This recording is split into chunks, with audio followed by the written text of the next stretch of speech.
कि तशद्दुद वायलेंस रास्ता नहीं हो सकता है, तशद्दुद और वायलेंस रास्ता नहीं हो सकता है।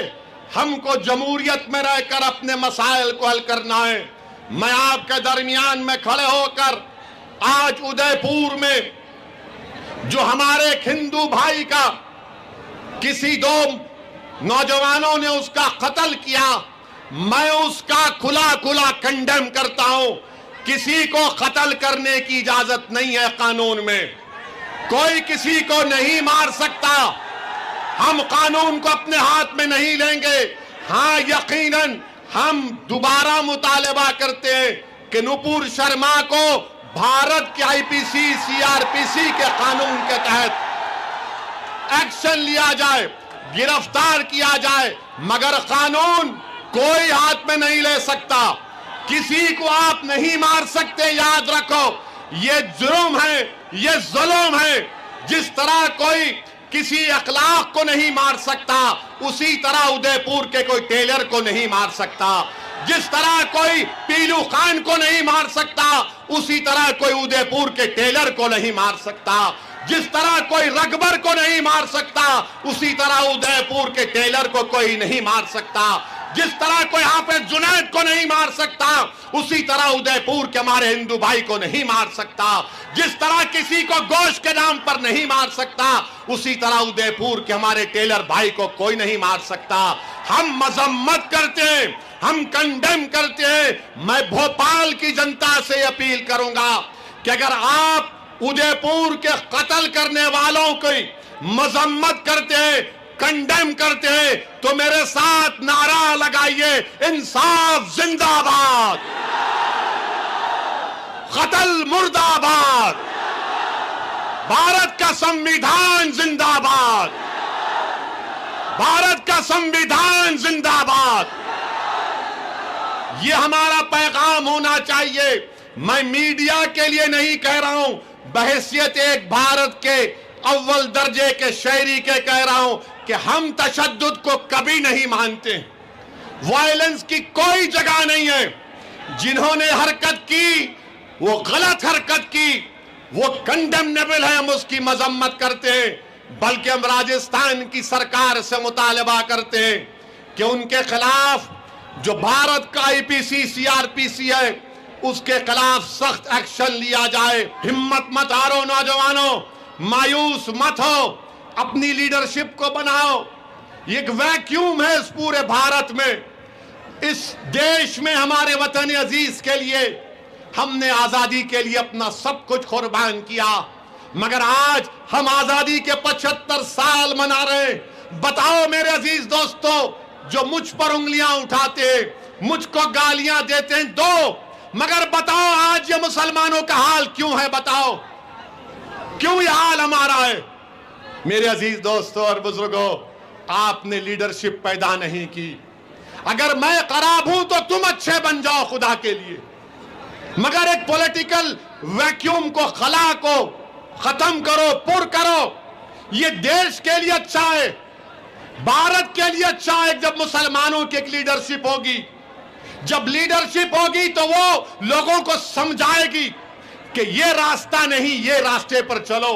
आज हम आपसे अपील कर रहे हैं कि जमहूरियत को मजबूत करिए, लोकतंत्र को मजबूत करिए और आप लीडर बनिए, नेता बनिए। मेरी जिंदगी का, किसी की जिंदगी का भरोसा नहीं है। मुझ पर, मेरी गाड़ी पर 6 गोलियां तो चल चुकी हैं। मुझे अपनी जिंदगी की हरगिज परवाह नहीं है, अल्लाह जानता है। मैं मौत से नहीं डरता हूं, मैं मौत से नहीं डरता। मैं डरता इस बात से हूं कि जब खबर में जाऊंगा तो जब सवालात किए जाएंगे, जब वो चेहरे मुबारक दिखा जाएगा, तो मैं अल्लाह से दुआ करता हूं कि या अल्लाह मेरी जबान से निकले कि मैं इनका गुलाम हूं, मैं इनका गुलाम हूं। मुझे खौफ इस बात का है कि जब हिसाब किताब का दिन होगा, कहीं मेरे अमाल में कमी ना पड़ जाए। मैं इसीलिए काम कर रहा हूं, अल्लाह जानता है मेरे हाल को, मेरी नीयत को। मेरे अजीज दोस्तों और बुजुर्गों, हिम्मत मत हारो, मायूस मत हो। ये जो बादल हैं जुल्म के, नाइंसाफी के, इंशाअल्लाह ये हटेंगे जरूर, इंशाअल्लाह ताला। मगर याद रखो, आपको आगे बढ़ना पड़ेगा। जमहूरियत में, लोकतंत्र में आपको नेता बनना पड़ेगा और नेता बन के आपको अपनी पार्टी मजलिस इत्तेहादुल मुस्लिमीन को मजबूत करना पड़ेगा। आप अपने वोट से कामयाब करो अपनी पार्टी को। मैं जानता हूं कि मेरे यहां से आज जाने के बाद कल सुबह से रात भर कांग्रेसी नहीं सोएगा आप। मगर आप एक बात तो मानते हैं ना कि ओवैसी के आने से ये कांग्रेसी तुम्हारे घर को आया नहीं आया? आते हैं ना, अब तो आते हैं ना, आके बोलते हैं देखो भाई हमको मत भूलो। पहले आते थे, पहले नहीं आते थे, क्योंकि उनको मालूम था ये कहां जाएगा हमारे को छोड़कर। कांग्रेसियों याद रखो, ये दीवाना आ चुका है, अब दीवानगी पैदा करेंगे इंशाअल्लाह ताला। ये कांग्रेस के लोगों से कुछ नहीं होता, ये बीजेपी को मुकाबला नहीं कर सकते, ये मोदी से मुकाबला नहीं कर सकते, बल्कि ये मोदी से मिले हुए हैं। याद रखो, ये मोदी से मिले हुए, इनका अंदर का रिश्ता है बीजेपी से। बाहर मामा और कमलनाथ अलग अलग है, मगर अंदर दोनों मामा मामा बोलते एक दूसरे को। क्या आप नेता नहीं बन सकते? क्या आप लीडर बनेंगे? क्या आप मध्य प्रदेश के लीडर बनेंगे? क्या आप भाजपा और कांग्रेस की आंखों में आंखें डालकर अपना हक का मुतालबा करेंगे? तो फिर जब आपने वादा किया है तो नेता बनो, लीडर बनो, कायद बनो। मैं तुम्हारे पीछे चलने को तैयार हूं। मैं तुमको कायद देखना चाहता हूं। मैं तुमको भारत का सबसे बड़ा नेता देखना चाहता हूं। मैं भोपाल में खड़े होकर कांग्रेस के बड़े बड़े नेताओं से पूछ रहा हूं, बताओ कमलनाथ, जब आप मुख्यमंत्री थे तो कांग्रेस के 20 विधायक एमएलए कांग्रेस को छोड़कर भाजपा में चले गए। क्या वो असदुद्दीन ओवैसी के हाथ से गुलाब जामुन खाकर मामा को मुख्यमंत्री बनाए? बताओ कमलनाथ, तुम्हारी पार्टी के लोग अपना जमीर बेचकर भाजपा में चले गए। तुम्हारे कांग्रेस के एमएलए जिन्होंने विश्वासघात किया मध्य प्रदेश की जनता से और भाजपा में चले गए, मगर कांग्रेस में इतनी हिम्मत नहीं है कि मोदी पर, अमित शाह पर तनकीद करे तो उंगली उठाते हैं कि ओवैसी वोट काटने को आया है। अरे मैं काटने नहीं आया हूं। सुन लो भोपाल की जनता, सुन लो भाजपा कांग्रेसियों, मैं काटने नहीं, मैं अपना हक लेने आया हूं। मैं काटने नहीं, जोड़ने आया हूं। याद रखो, जज्बाती तकारीर से या जोशीले नारों से आपके बच्चों को स्कूल नहीं मिलेगा। जज्बाती तकारीर से आपका अपना हक नहीं मिलेगा। आंख में आंसू लाकर रोने से हमारे बच्चे जेल में जो नाजायज तौर पर डाले जा रहे हैं उनको जेल से नहीं निकाल पाएंगे। अगर हम सिर्फ अपने हाथ को मसलते रहेंगे और परेशान और रोते रहेंगे कि मेरा घर तोड़ दिया गया है, सेंधवा और खरगोन में मुझको कोई बचाने नहीं आया, तो याद रखो नौजवानों, तुम इस दीवाने की बात अपने जहन नशीन कर लो कि तुम जब तक जमहूरियत में, सियासत में हिस्सा लेकर मजलिस के नुमाइंदे नहीं बनोगे, तुम अपने मसाइल को हल नहीं कर पाओगे। मैं तुमसे ये नहीं कह रहा हूं कि मेरे पास कोई जादू की छड़ी है और अगर तुम मजलिस के नुमाइंदे बन जाओगे तो मसाइल खत्म हो जाएंगे, नाइंसाफी खत्म हो जाएगी। मैं तुमसे ये वादा कर रहा हूं कि अगर आप निचली सतह से, जमीनी सतह से अपनी क़ियादत को बनाएंगे तो आप अपने लिए और आने वाले मुस्तकबिल के लिए आप अपने एक नेता को तैयार करेंगे, एक लीडर को तैयार करेंगे, एक कायद को तैयार करेंगे कि जब कभी किसी की भी सरकार होगी, चाहे कमलनाथ की सरकार होगी या फिर मौजूदा चीफ मिनिस्टर की सरकार होगी, बताइए आज कौन आवाज उठाता है नाइंसाफियों के खिलाफ? आप बताइए कौन जुल्म के खिलाफ आवाज उठाता है?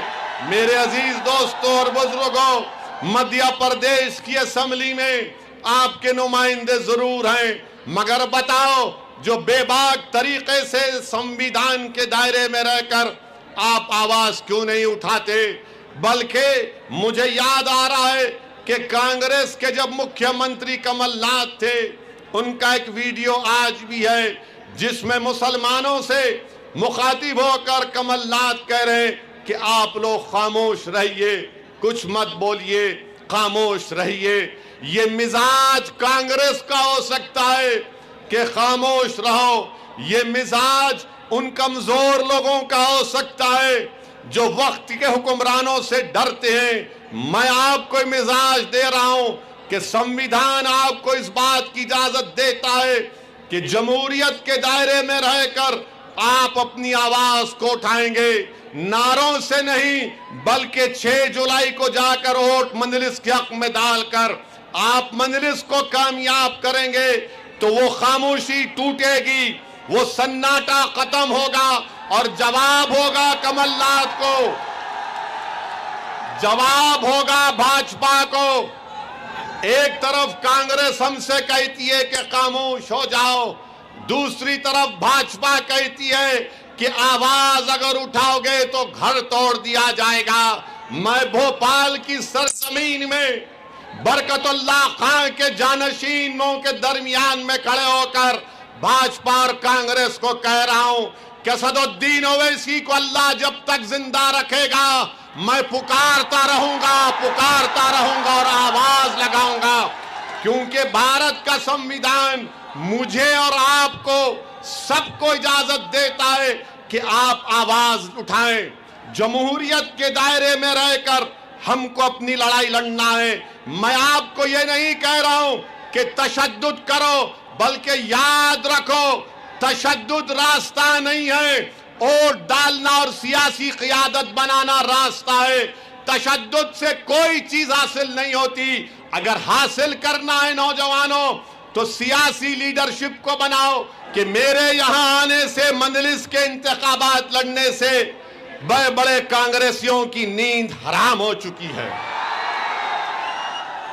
तो तुम अब नहीं सोगे। याद रखो तुम बहुत साल हमारे माओ को, हमारे बाप को, हमारे बुजुर्गों को तुमने रातों में जगाया हमारे बच्चों के मुस्तकबिल के लिए। अब असदुद्दीन ओवैसी तुम्हारी रातों की नींद को खत्म कर देगा। सुन लो कांग्रेसियों, तुम जागोगे और हम सोएंगे। मैं जागूंगा और लड़ूंगा तुम्हारे लिए मेरे भाइयों और बहनों।